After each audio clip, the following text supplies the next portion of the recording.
Throughout time, there have been mysteries mankind cannot explain. But advances in technology have led to new theories, and the search is underway for evidence that may unlock the most baffling questions of our time. On Mystery Quest.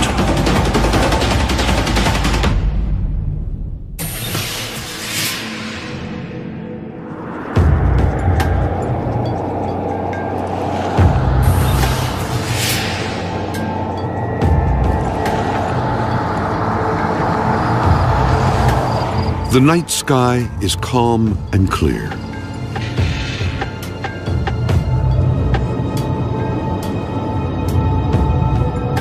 Across miles of desert, nothing moves, except one car with two men on a mission. I could prove it. I know the place.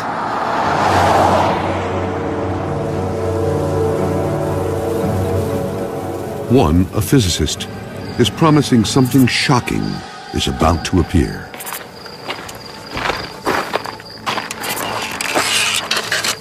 It'll show up just over that ridge.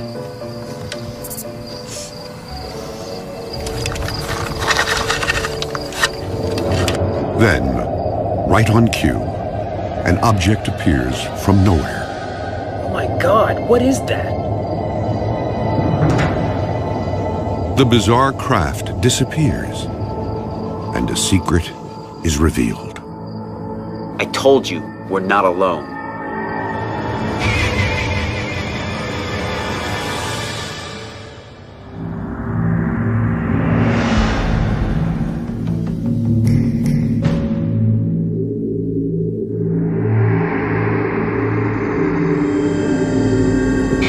Questions about the existence of alien life have persisted for decades. Even more speculation surrounds the U.S. government and what it really knows. But amid the theories, there is one certainty. A belief that the public isn't being told everything. The conspiracy theories surrounding Area 51 are numerous. People use this as a blank slate on which to draw their darkest fears. While records are by no means complete, there have been thousands of reported UFO and alien encounters. From a mysterious crash in 1897, 6 years before the Wright brothers' first flight, to the Battle of Los Angeles in 1942, when UFO reports triggered massive anti-aircraft fire over the city.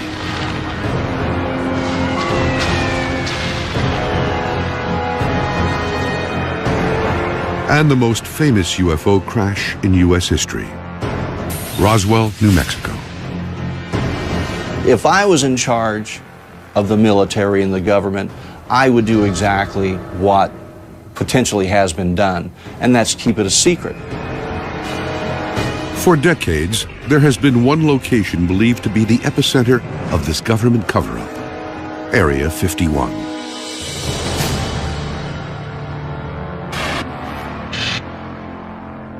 The military base is located in the midst of the Nevada desert, 85 miles north of Las Vegas. The name refers to a grid number found on an old map of the much larger site called the Nevada Test and Training Range. Built in 1955, reports of strange and unusual activity emerged almost immediately. Yet there is no official documentation the location even exists. Up until recently, it's been denied that it even existed, even though people knew about it. So that, to me, that's a mystery. Over the years, a portrait has emerged of this mysterious place. Many believe its primary purpose is a testing ground for the government's clandestine spy plane program.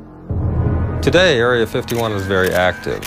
They've built new runways, new hangars. I mean, there's some 24 hangars there, so that's evidence that there's a lot of programs going on.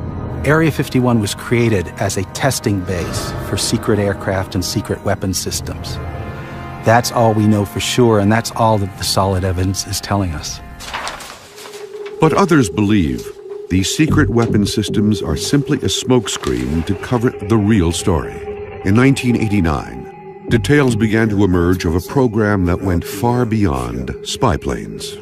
There's a huge underground base out there, and that's where they work with the aliens. As hard as it is to believe, it's true. I mean, there are aliens all over the place. If you and I walked in on everything that was being done, I'm sure we would be flabbergasted. We probably could not conceive all the different types of testing, or even try to comprehend some of the technology.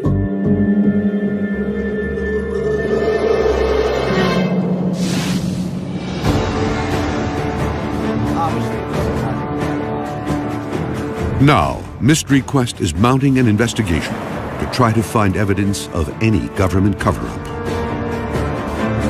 The expedition team will look for physical evidence of UFOs in the desert surrounding Area 51. To do this, they'll search the sites of reported crashes. Pete, I think we found something here. You may want to come take a look at this. The science team will test recovered metal fragments and determine if they are from Earth or another world. What do we got? Mystery Quest will also talk to a former U.S. Air Force pilot who says the government is actively seeking to cover up knowledge of alien encounters. It's registered top secret. You can't tell your wife, you can't tell your commander, you can't tell anybody in the squadron. The team will also position cameras around the perimeter of the base and look for any anomalies that may appear in the desert sky. And use a powerful telephoto lens to glimpse further into Area 51 than ever before. All right, here it is. And our investigator will examine a new location to determine if the government has moved its alien operations.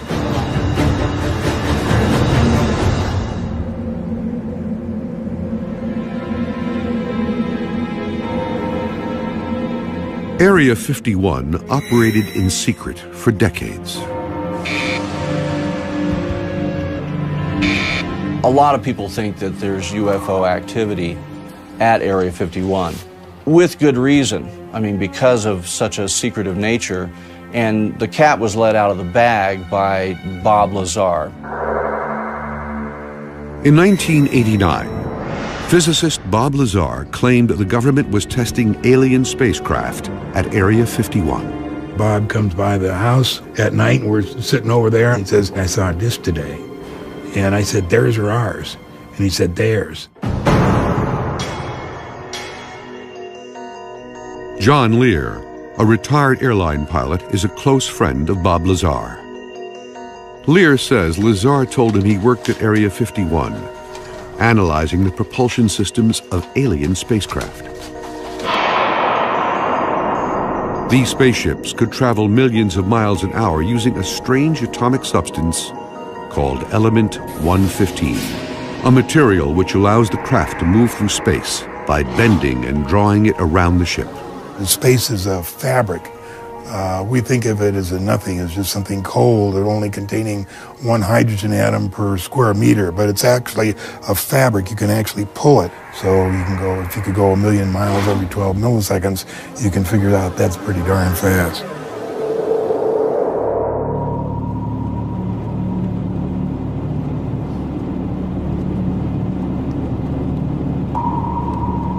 To prove his claims, in March of 1989, Bob Lazar led John Lear to a location outside the base.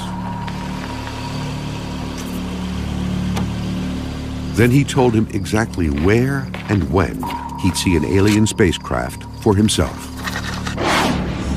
It was descending. It had come up, and everybody says, there it is, there it is. But I could see the yellow and the goldish. It was radiating, and it was descending. And I could see it getting close to the mountain.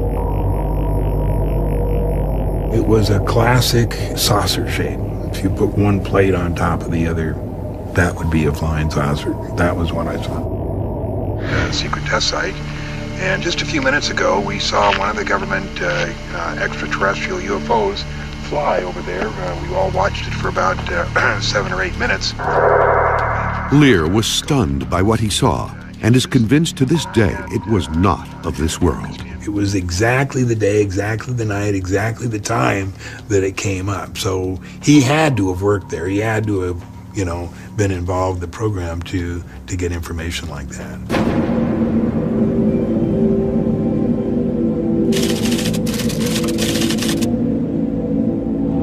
The expedition team is near Area 51 in an attempt to determine if what Lear and Lazar saw was real.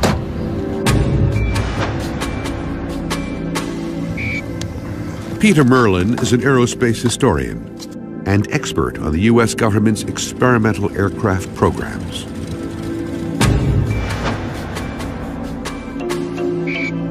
Mark Easter is the International Public Relations Director of MUFON, the Mutual UFO Network.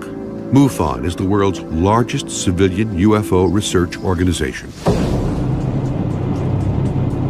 Their first task is to set up camera traps that will continuously scan the skies for 48 hours, looking for any signs of activity. We're on the Highway 375. We're headed towards Groom Lake Road, which is here, and we're going to get up on this side, up in the desert, and put the surveillance cameras up in this area here. There's less chance of somebody, happening across it. Leave them for 48 hours and see what happens.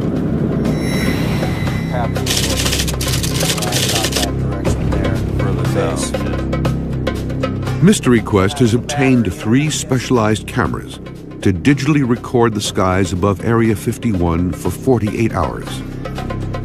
The cameras are weatherproof, designed for areas where light levels change drastically. Infrared technology will allow them to capture images during the night.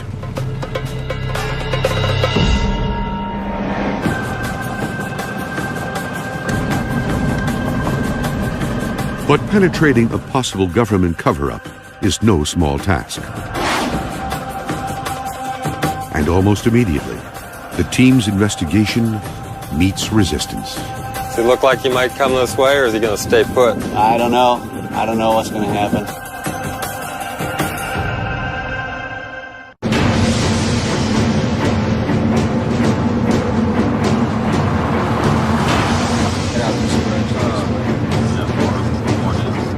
Mystery Quest has traveled to the Nevada desert, hoping to unlock any cover-up about what our government really knows about alien life and UFOs.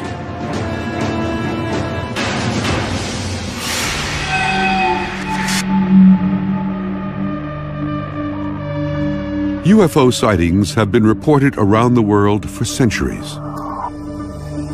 There may be evidence that ancient cultures were visited by aliens. In Peru, giant figures of animals visible only from the air are etched into a high desert plateau spanning more than 50 miles. They are called the Nazca Lines, after the people who made them 3,000 years ago. Some believe they were ancient alien runways. The Nazca Lines are aerial guidelines to find a path to the Nazca Plain. These markings, which range from hundreds to several thousand feet long, show direction and regions where they could land and conduct specific operations. The period after World War II seems to have ushered in a new wave of UFO sightings.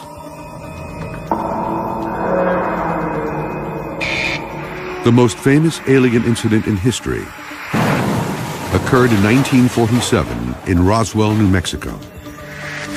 Reports emerged that the military had recovered a crashed flying disc from a ranch near Roswell, and suspicions of an intricate cover-up have been rumored for decades. Parts were recovered, bodies were recovered, so the word went out before the military-industrial complex could get its hands on it and choke it. It is now known that governments around the world have also been keeping meticulous files on UFOs for decades. The United States has yet to fully release its files. But in 2008, the British government opened its files to the public. The reports were astounding. Thousands of unexplained UFO sightings.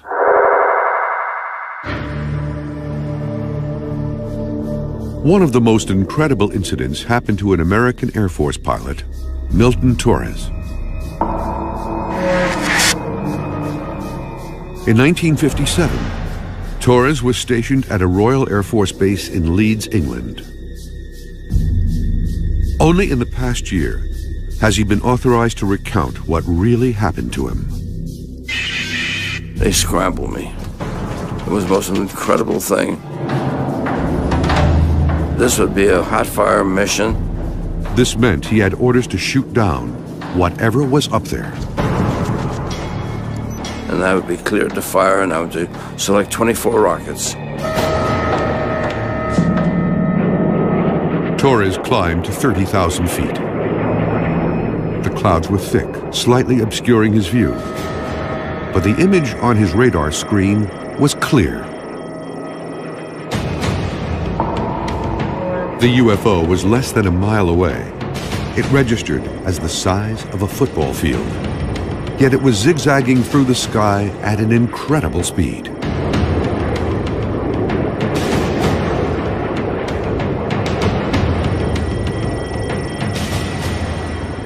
I saw it going up at about Mach 10, 10,000 miles an hour. We didn't have the SR-71, we didn't have the F-22, we didn't have anything that could go anywhere near that speed.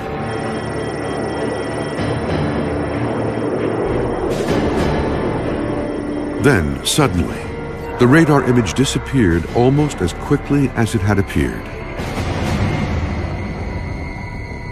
But Torres would quickly learn. The government didn't want him talking.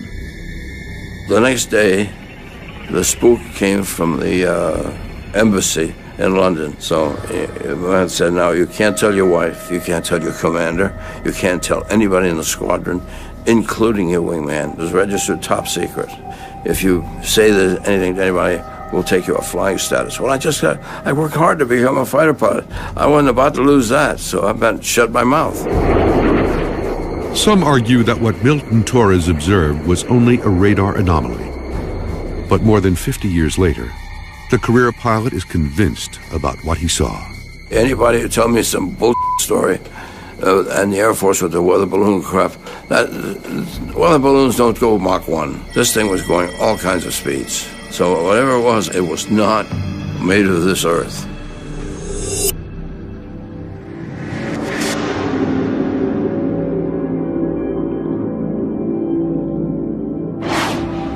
Speculation about an ongoing alien cover-up has raged for decades. Rumors are fueled by a government that won't officially admit the existence of Area 51. What is known is that Area 51 was originally constructed in 1955 as an aircraft testing site.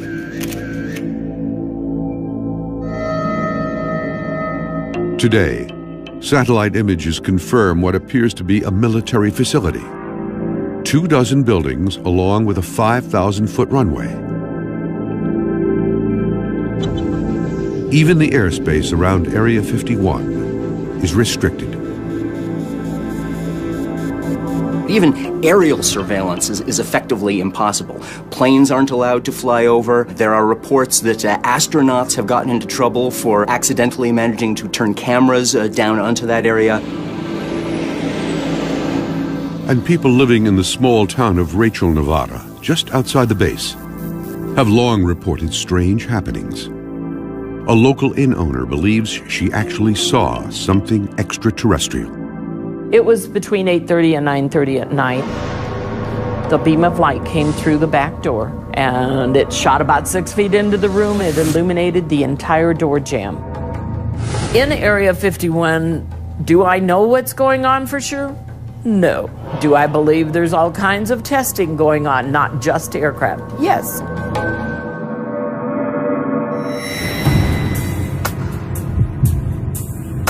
Next step, Groom Lake Road. After setting the camera traps, the expedition team approaches the perimeter of Area 51 in an attempt to survey the base. There is no official main gate that leads into Area 51, but any approach makes it clear that you are not wanted.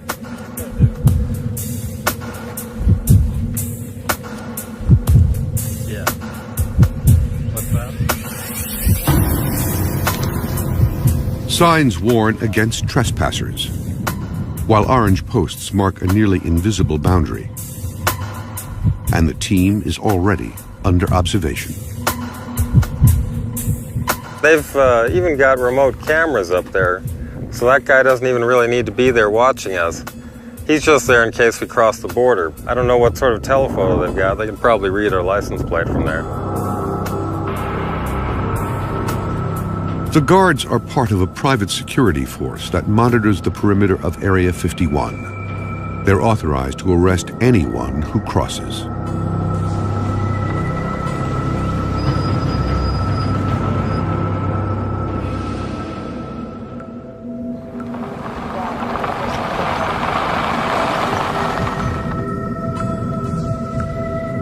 The investigators decide to test Area 51 security at another gate. Does he look like he might come this way, or is he going to stay put? I don't know. I don't know what's going to happen. He's just standing there looking at me right now, or looking at us.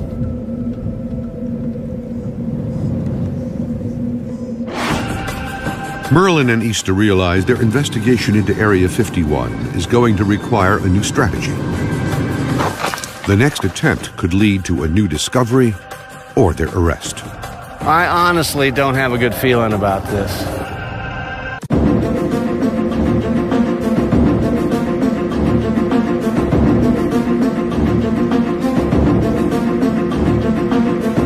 Mystery Quest is searching for clues into the truth behind the U.S. military's most secretive base.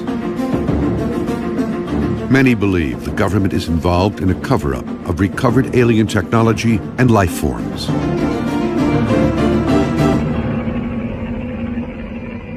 But what has been confirmed is that strange things happen near this desert testing grounds. Without warning and without explanation.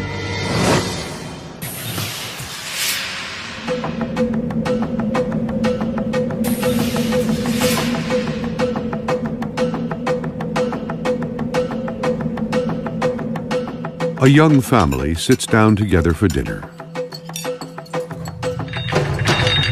Suddenly, the walls begin to shake. Mommy! Oh my God! I think it's an earthquake!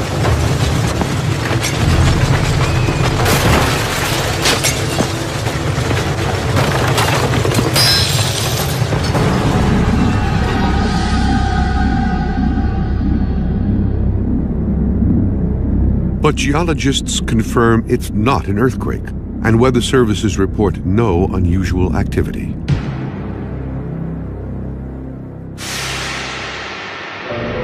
This mysterious wave is called a skyquake, but its origins are completely unknown.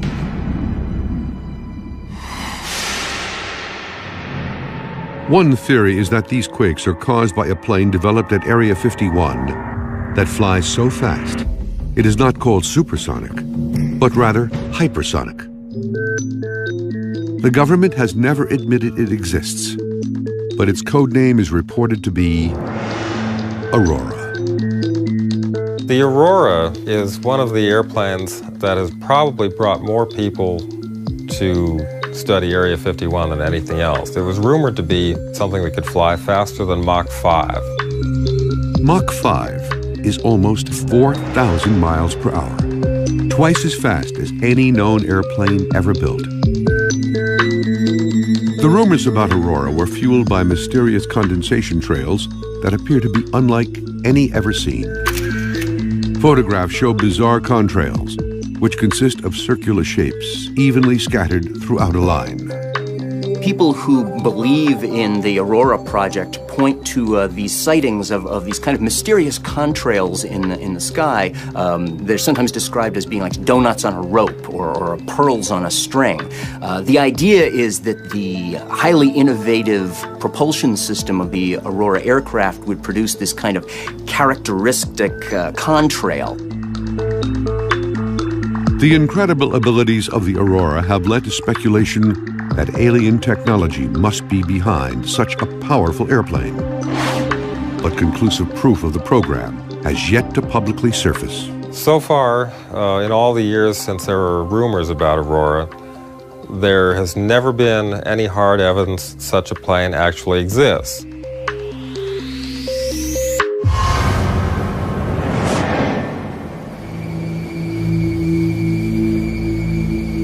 Area 51 may not be the only secretive government test facility with an extraterrestrial connection. Many believe there could be an alien research network of locations around the U.S. and the world. This thing has grown worldwide, and you have to have support, logistics, and landing sites for craft. Any place where the space shuttle can land in an emergency, you can bet that that's part of the Area 51 system.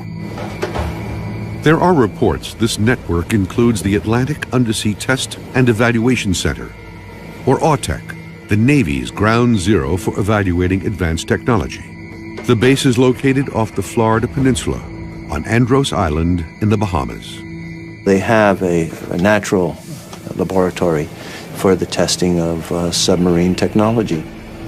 And if you think of a submarine, you really will get a good idea of what a UFO is. Because a UFO is basically a submarine that can come out of the ocean, go into the air, and go into space.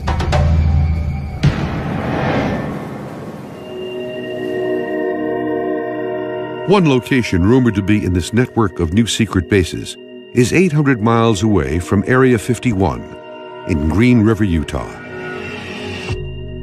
In the late 1990s, there were claims Area 51 had become threatened by scores of tourists and alien seekers, and the government responded by moving their operations. Glenn Campbell has been investigating the military bases of the Nevada desert for 15 years. He is examining the rumors that may link the Utah facility to the UFO research network.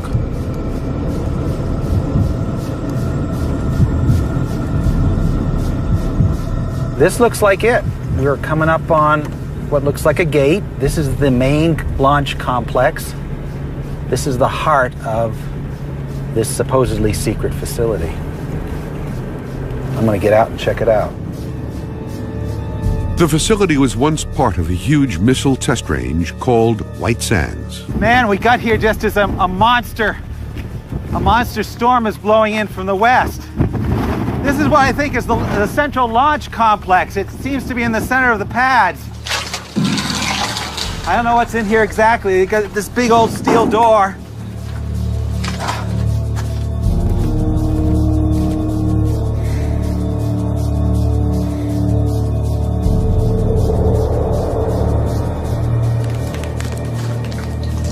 Glenn's search reveals what appears to be an abandoned military facility. Debris and wires cover the ground.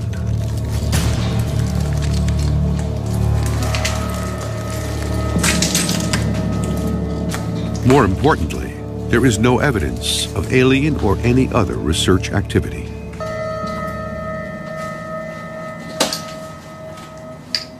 Now, there can always be one of those buildings where there's something secret, but the point is there's no infrastructure, there's no activity, there's no trucks coming and going, there's no people. This is a dead facility. This is not the new Area 51.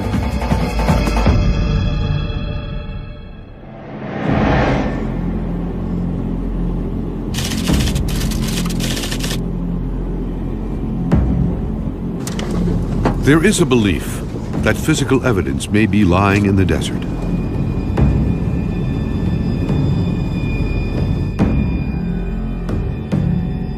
Now, the expedition team is on the hunt for that evidence.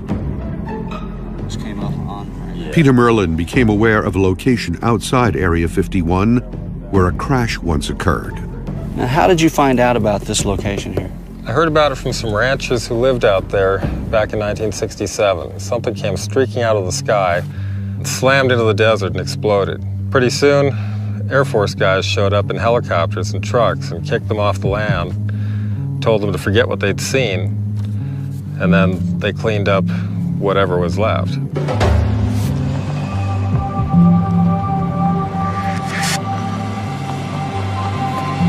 There was one piece they didn't find. Check this out. You ever seen metal folded like that before? I have not. I mean, that's incredible. The force, it must have been planted in the ground at extreme speed. Not sure what kind of alloy that is. It's like stomping on a beer can. It's almost like it went straight in. But there's no impact crater here. I don't think it hit right here. I think it hit somewhere else and parts went all over. The piece is too large to move for testing. The team decides to split up and scour the desert for smaller debris. What we're out here looking for, it's not just what might be aircraft parts. You can't assume what you're looking for is man-made. You have to be open to whatever the case may be. Now, if it's a piece of something that I'm concerned about, I won't touch it unless we get a Geiger counter on it. The Nevada desert was the site of many atomic tests. Caution is paramount.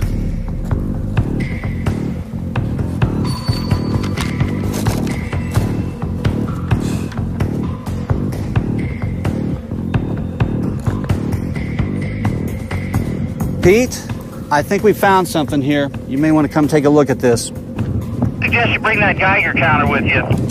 Will do. The twisted piece of metal is about 6 inches long, and small circles appear to be bolt or rivet holes. I think we're okay. Looks pretty clean. What do you think? It's very distorted. Looks like it's been subjected to a lot of force. It's clean. Well, this is definitely downwind from that piece that you found. It is. It's right along the flight trajectory. Now you can see it's got some form to this side right here, but jagged on this side. This definitely tore off of something obviously larger. I'm wondering about these holes, if this was from heat, or this is more of an exact hole. These are probably bolt holes, I would imagine. They will send the specimen they've gathered to the science team to try to determine its origins. Well, this is an excellent find right here.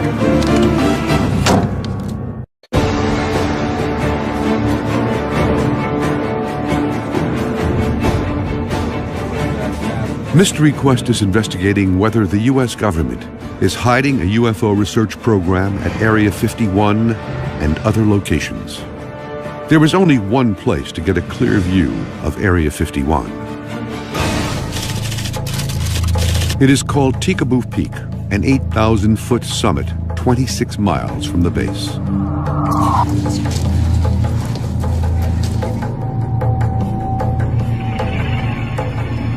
The team will be led by Glenn Campbell, who has led many excursions and is familiar with the hidden trail that leads to the peak. But this trek is different. Oh my God, now wow. That's a big lens. This is the largest telephoto lens ever brought to Tikaboo Peak.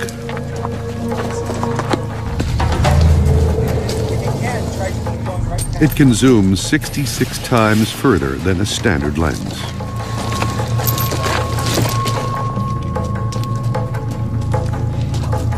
The team makes steady progress as Campbell leads the group to the summit.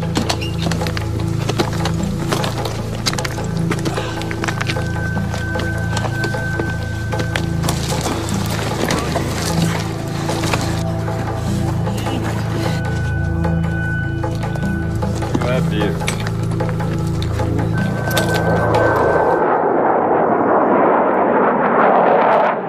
Suddenly, a fighter jet appears. This this guy has circled this peak 3 times, and I kind of ask myself, does he know we're here?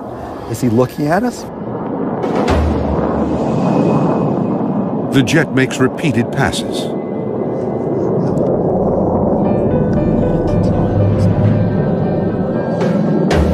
Man, he's coming down really low, right through the valley there. Wow.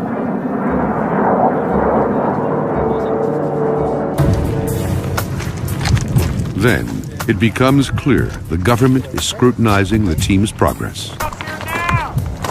Oh, yeah. Thank you. Coming! Coming! A military helicopter suddenly swoops in for a closer look. Man, they have to be here for us. Is he circling this peak? He's circling the peak. He has to be here for us. Well, there's no question. He's here for us.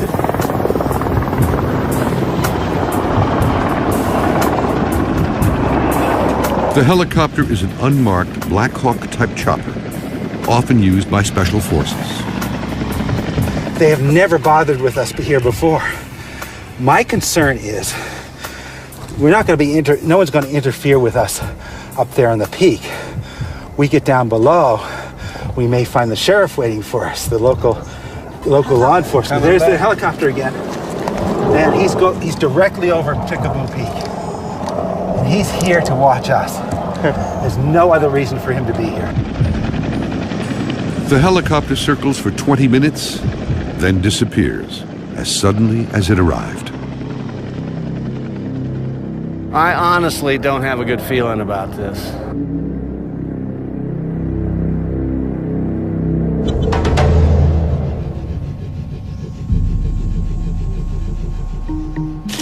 The science team has received the wreckage from the desert. Dr. Jerry Delaney at Rutgers University Lab will oversee the testing using an electron microprobe, a device that can determine almost 100% of the elements that make up any object. Dr. Delaney will test for anything extraterrestrial. There are very distinctive features that are the signature of the trip through the Earth's atmosphere. Anything that comes through the atmosphere, whether it's a stone the size of my thumb or a spaceship, is going to heat up and it can form a crust in some circumstances.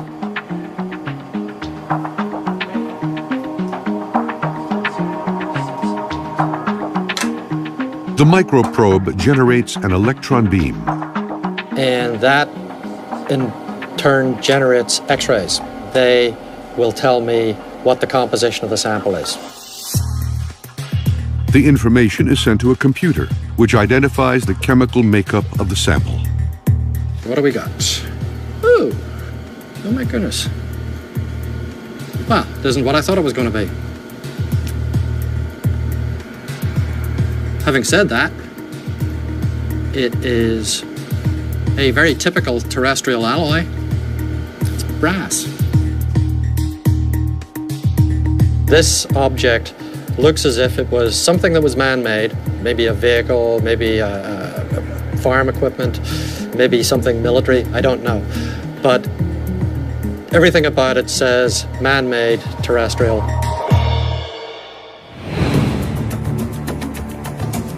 The expedition team continues to investigate.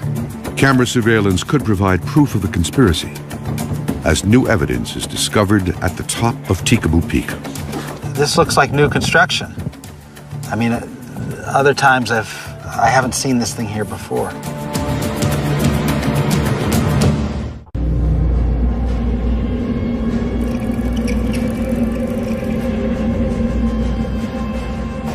Mystery Quest is deep within the Nevada desert, trying to unlock the puzzle of extraterrestrial life at Area 51. This commercial aviator believes that the government is reverse engineering alien technology at Area 51. This Air Force pilot says he encountered an alien craft at 30,000 feet. And these researchers are trying to gain more information using an incredibly powerful high-definition lens to peer into the base. The team has climbed 8,000 feet to capture the closest images ever taken of Area 51. Surveillance helicopters and jets have buzzed the expedition and seem to confirm there is something the government does not want revealed.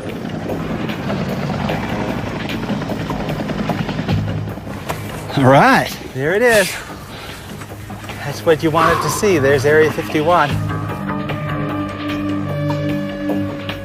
The team looks at recent satellite images, providing a bird's eye view of the base. They'll compare these images to what they see through the high-definition lens. New construction would prove that Area 51 is an expanding facility.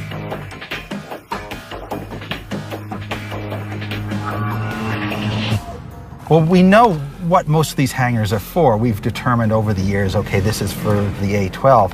So the more we know about the base, the smaller the unknowns become. Right.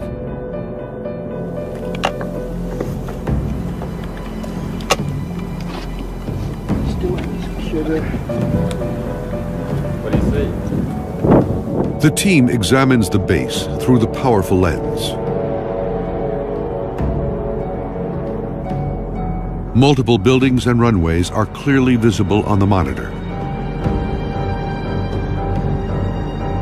But no cars or people are observed. Then, Glenn Campbell notices something. This looks like new construction. I mean, other times I haven't seen this thing here before. Wow, what do you suppose it's for? Well, it's big. And what do they need a hangar that big for? Campbell spots a large hangar, which appears much smaller in the satellite photo. And something new implies a new program of some sort, doesn't it?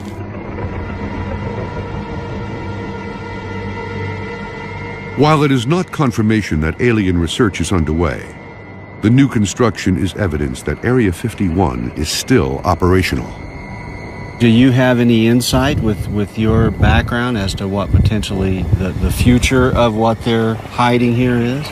Well, on the aeronautical side of the house, I certainly expect there will be development of high-tech demonstration aircraft, new stealth technologies, and unmanned vehicles. But beyond that, who knows? Anything could be in those hangars. The team descends to retrieve the over 48 hours of aerial surveillance taken by the desert cameras.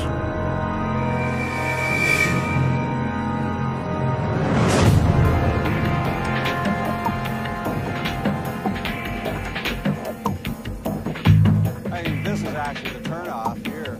The footage reveals two possible sightings.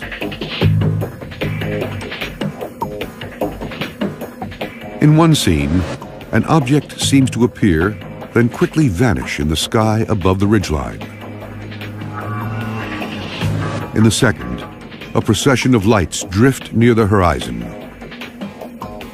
But careful examination has revealed these anomalies are not evidence of UFOs. The first was determined to be a sudden cloud formation. In the second video, a series of lights appear on the horizon.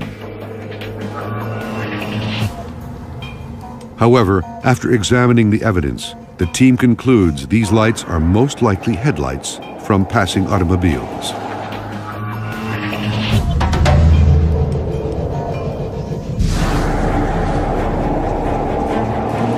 The expedition has uncovered some important new information. The team is determined that the U.S. military is still conducting research and testing at Area 51. They also proved that the government will go to great lengths to protect the secret research they are doing. And new evidence has been uncovered of government pressure on a U.S. Air Force pilot to lie about his UFO encounter. The truth will eventually come out, as it always does. The question is, when and how? The UFO phenomenon, as far as I'm concerned, and a lot of people, is the largest mystery in history. People need to investigate it, and investigate it scientifically.